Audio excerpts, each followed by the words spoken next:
against a lot of these guys. I would even say he's probably in the top 3 or 4, including with the champions. And you know what? I would love to make that fight. I have a ton of respect for him, and I'm sure that he would like to fight as well. And lastly, when are you going to grace us with your IG live again? Thank you for playing Enter the Sandman for me, 5 Metallic. How many? You can play on the fly. It's crazy. It's crazy. I just been opening up my, my sound range or whatever. I've been trying to learn a little bit of everything, but I need to start learning full songs, so I can play the whole thing. Well, you did a great job. I mean, trust me, it's like Vergil's karaoke night. It was good. Thank you so much. Well, congratulations to you, and give my best to Robert and the team and your family. Stay safe. Thank you. Thank you, Cynthia. We're gonna move next to Marcos Villegas.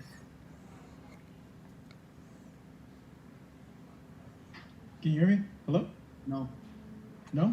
Hey, what's up, Vergil? Congratulations. Cheers on a good performance. How was the experience walking out, going to the arena, and then actually fighting with no one there now that you've been through it? You know what? It wasn't too big of a deal.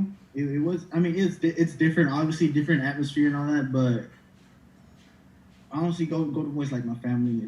They were cheering me on anyways, and it felt kind of like sparring, but it's just more competitive with more a lot on the line. So I knew what I was in for. I kept my head straight. I knew what was going on.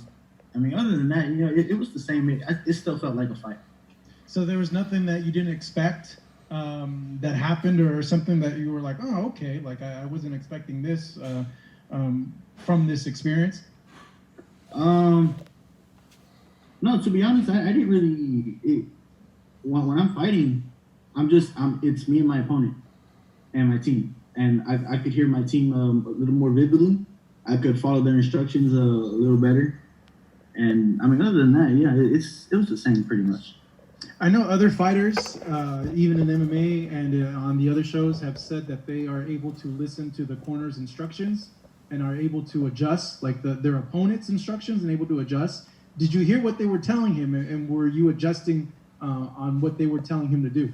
Oh yeah, definitely. I heard everything that they said, and luckily for me and my corner, we have if you can say it like that.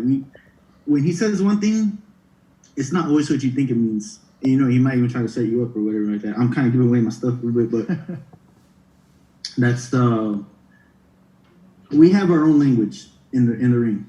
So when other camps, they just straight up say, "Oh, throw the jab." Well, I'm like, okay, I want to catch the jab, So I mean, other than that, it was pretty obvious what he was trying to do. He was trying to smother me the whole time, and they were. At one point, he threw like 3 or 4 right overhands at one time. I heard his corner telling him whatever, and he tried to. I mean, other than that, yeah, I really can't say nothing more about that. We're talking about the fights that you want. You're mentioning Thurman, Porter, Garcia, Ugas. Unfortunately, those fights might be a little tough to make because they are with PBC and tied up with Fox and Showtime. On the zone side, who realistically looks like you could make a fight at welterweight? I know Jesse Vargas had a fight with Mikey, even though he lost that fight. He did come down to 147 pounds. Is someone like him likely, who's already won a world title, who's fought big marquee names, as someone to let your presence know that you're there and you're now taking out veterans at welterweight? Here's the thing about Jesse. He's a really cool guy, and he's a friend of mine, so I would probably not want to fight him. I'm not scared of him or anything like that, but just out of respect for him. But I mean, it is a sport, and if they ever offer it to me, I'll look at my options first. But if it's the only way to go, then I mean, no hard feelings. We both know it's a sport, so I mean, I'm definitely open to a fight with him. He's a very good. He's a veteran, like you said. He's had a world title before. He's fought Manny Pacquiao and all that stuff. He has a great resume. But other than that, yeah, that's pretty much all I know from the zone. Who else does the zone have? I'm trying to think. Obviously, you're not going to fight Mikey. You know, Down Twitter, I wasn't quite Mikey. I'm like, oh, I wonder why. yeah, it's it's hard to think. You know, and I don't think Kell Brook can make 147 pounds anymore. I would say Kell Brook would be an excellent fight, but he's at 154. Yeah, I mean, I don't know about that, but that would have been a good fight to make as well. All right, Vergil, thank you, man. I appreciate it and enjoy this victory. And no problem. Thank you. Thanks, Marcos. All right, next we have our dear friend Gail Falkenthal. And unmute her right now.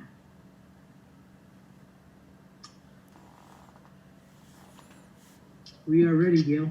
Congratulations, Vergil. Thanks so much. Tell us a little about what the hell happened with Jack Reese and what was going on. It was a little difficult to figure out what he thought he was seeing that looked, frankly, to a lot of us to be legal. You know, what was the interaction like? How did you guys leave it by the end of the fight? So basically, it's I mean, what he told me was that when I spun him, I spun him, turned him, but at the same time, he was kind of coming towards me, and I moved out the way. So it looked like I kind of forced him into it, but I just used his momentum against him. And he turned around. No, well, he had his back to me. And I waited. Obviously, I'm not going to hit him when he's faced away from me. And the referee didn't say anything yet. So I'm like, okay, so we're going to keep going. You know, they say don't stop until the referee says stop, which is why when he turned back around, I let my punches go. But, I mean, even if you notice, if you pay attention, I didn't throw with everything I had. Just in case something happens, I knock him down or I knock him out, and, you know, the referee said I wasn't supposed to hit him. I didn't want nothing controversial to happen. So even then, I still played it safe. But he spoke to me in the locker room about it, and no, everything's fine. Well, safe to say that Jack might have been a little rusty, too, after being out of the ring so long. So we'll give him a pass for that one. Speaking of that and the spinning and so forth, you adjusted quite a bit with your footwork and angles trying to get at Vargas. Was this an attempt to try to find some vulnerability in him to get him knocked down? He did take some tremendous shots, and without a crowd, they were extremely audible. Was that the goal? At times you were incredibly mobile in there trying to, get around him. Yeah. I think I was kind of trying to, in a way, try to prove to people I'm not a flat-footed fighter. And some people say that, oh, he's flat-footed. I think he's going to get beat by anyone who just uses their feet or whatever. That was just a little taste of what I can do that I haven't needed to do. I could have done that to that guy all day, but that's not what I needed to do. I needed to keep him out the entire time. You know, I didn't want to get timed and get hit or something. So I stuck to my game plan. I showed a little what I could do just to be free in there, you know. And other than that, yeah, that's all that was. And finally, following up, Albert asked you a little bit earlier, not having Robert in the corner. How was it having your dad back after him being out of the corner for a while? Oh, yeah, it's great. You know, he's always giving me advice in the corner, regardless if he's the chief or not. But you know, he's the one that's giving me the mitts pretty much 90% of the time. He's the one in my corner when I spar, along with Hector Beltran, who was also in the corner when I fought today. And you know, those guys know me the best. I've known my dad all my life, obviously, and my dad. I've known Hector for a long time too, since I was an amateur, and they've been in my corner this whole time. So I mean, the chemistry's there, and we know each other, we know what we expect, and yeah. And have you heard from Robert since the end of the fight? Not yet. I haven't had a chance to look at my phone yet. Okay. And Gabe, a question to you, if you want to answer. How does the Golden Boy team feel about how things went tonight? It's your first outing.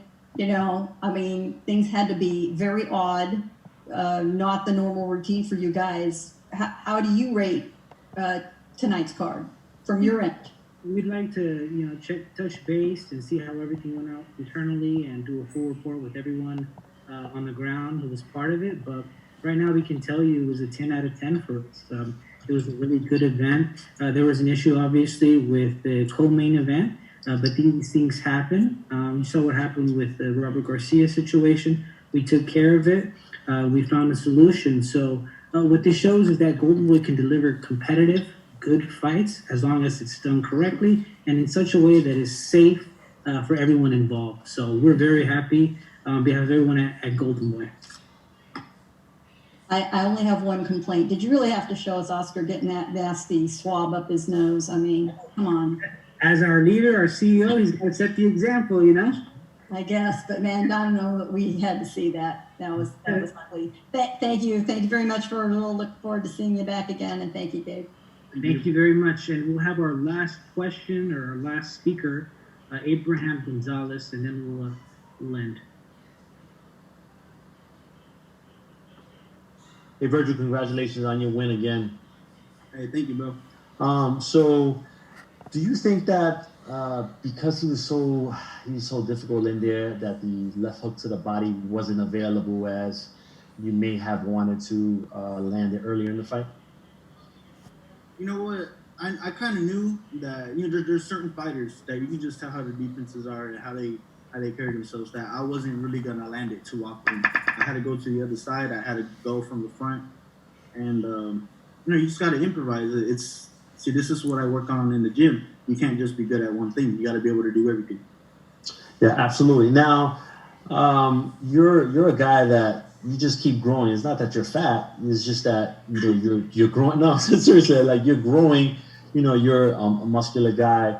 147, as you eat the pizza, right? At 147, is that realistically a weight class that you think that you can stick to within the next 12, 18 months? Or do you think that 154 may very well be the class within the next 2 years? I can definitely stay at 147 for a while. I was at 140, 141 in the amateurs for like 5 years. Okay. It's not that big of a deal. I am growing, but I also just got into this division like a year ago, so I should have no problem making this weight. Okay, and you know, and I put out an article earlier this week because I've been kind of following you since, you know, Belasco days, when you were fighting in that theater, and you were handling your business. And I was telling people that, you know, that you were the next guy, you know, and I tweeted out earlier that I think, me personally, a fight between you and Thurman is, you know, styles make fights. That would be the perfect fight. What do you think of that fight? Honestly, that's the fight that I've been wanting for maybe like 2 years already. Like you said, I feel like the styles match up really good. You know, some styles don't work good. They're boring. But me and Thurman, our styles, they complement each other. You get me? And you know, why not make the fight? You know, it'd be a good fight, a good money fight for, you know, the promoters. It would be fan-friendly fight as well.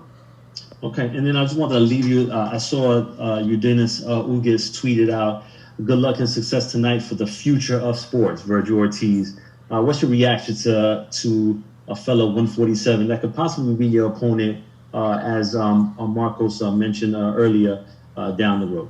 Yeah, I mean, it means a lot, to be honest. I mean, Ugas is a very good fighter at 147. Like I said, he's very underrated. I feel like he's in there in the top 3, including the champions. Very skilled, very talented. And, you know, he's a very humble guy. He's probably not a fighter that I look up to fighting-wise, but just the way he carries himself, you know, that's kind of like what I aim to be. And lastly, I know that 2020, we're almost, it's crazy to say, but we're almost at the end of it. Do you think that not the next fight, but the 2021 fights, those are the big fights that you want, to see fought in that period? Like, because obviously 2020, it may not happen this year, but is 2021 the target year that you say, no kidding, this is the year that I'm going to fight all the big names? Yeah, that's 2021 is looking like that year that we're expecting. You know, those guys are only getting older. I'm getting stronger, smarter, faster every day, getting bigger. I think that they're making a mistake by not fighting me now. You know, if they want the best chance to beat me, it would be now. But I still feel like I can beat them. And the longer they wait, the more that their chance diminishes. It gets smaller, because I'm going to be the best in boxing one day. And that's just a fact. I believe it. Thank you, Vergil, for your time. Thanks, Abraham. Perfect. We'll just get some final words from Vergil before we conclude. I was okay. You put me on the spot. I mean, thank you guys for always supporting me. You know, if it wasn't for you guys, you know, the fans wouldn't know about us. You know, we would just look like machines out there that fight and get paid, and that's it. You know, it's really you guys. It's you guys that help us connect with the people, help them get to know us better. We're human beings as well, and I appreciate that. There's sides to boxing. There's a promoter. There's a business side. There's the fighting side, obviously, and then there's the reporters and all that stuff. I mean, there's nothing more I can say about that. I'm thankful for you guys. So thank you. Thank you very much, Vergil. That concludes our post-fight virtual roundtable. We thank you all for joining us. We will see you on August 28th with our 12-round lightweight fight between Jorge Linares and Javier Fortuna. We're going to have a great undercard that we announce this coming week. So thank you for joining us. Thank you to Vergil. Thank you to his whole team, and we'll see you all soon.